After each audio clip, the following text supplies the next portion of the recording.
The family's 5 dogs were in the home when this fire happened, and unfortunately they did not make it. Now this is all that's left of their home. The Moyer family was actually on their way home from a Christmas Eve party last night, and when they got here, they saw flames. Now Ryan and Felicia Moyer say they actually went inside the home several times to try to save their pets before firefighters arrived. Ryan even breaking through the glass on his front door to try to get inside, leaving him with a nasty injury. He says the smoke was thick and he couldn't see his dogs. He says his neighbors came over and held him to the ground to keep him from going back inside.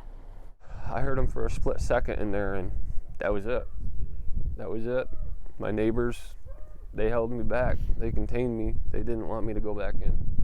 I did 2-3 times, went in, and last time they said, no, you cannot do that. I ain't gonna let this happen. You'll die. And it's creating some big flooding. If you take a look down the way here, this sidewalk completely flooded down that way. And I'm going to take you over here as well. Look behind me at this road. South Haven police have had to shut it down because the flooding is so deep. And just to give you a little bit of perspective on that, take a look at that no parking sign back there. You can see it is well underneath the water. So we have been seeing a lot of smiles tonight. As you can see, tons of people heading out now. Line of traffic behind me already starting to leave the concert venue, but people were excited to share with us how much fun they had tonight and how much anticipation was building for this concert. Photojournalist Jason Harris and I were along for the ride through it all. Kick the dust up.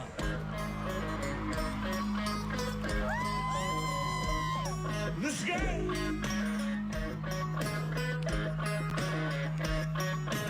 All week long it's a form of town, making that money grow.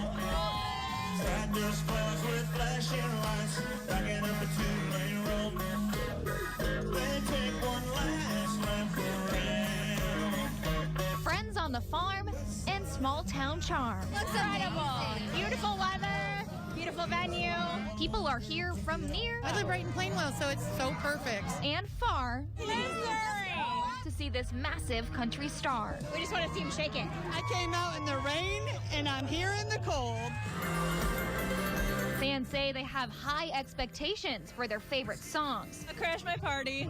Rain is a good thing. Knocking boots. I was going to say knocking boots.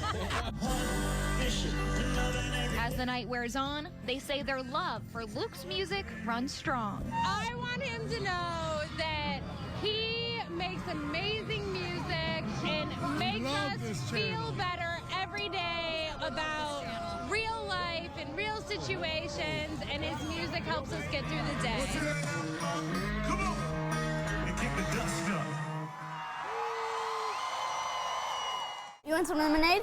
Sometimes hope comes from the place you'd least expect. Today in Dayton's South Park neighborhood, it came from a gazebo in red plastic cups served up by a couple of kids. When I was inside a couple of days ago, I was just like, let's have a lemonade stand to raise money. 9-year-olds Brendan Bailey and Mark Carter are the masterminds behind the stand. All of the money raised is going to the families of Lois Oglesby and Monica Brickhouse, 2 of the victims killed in Sunday's mass shooting.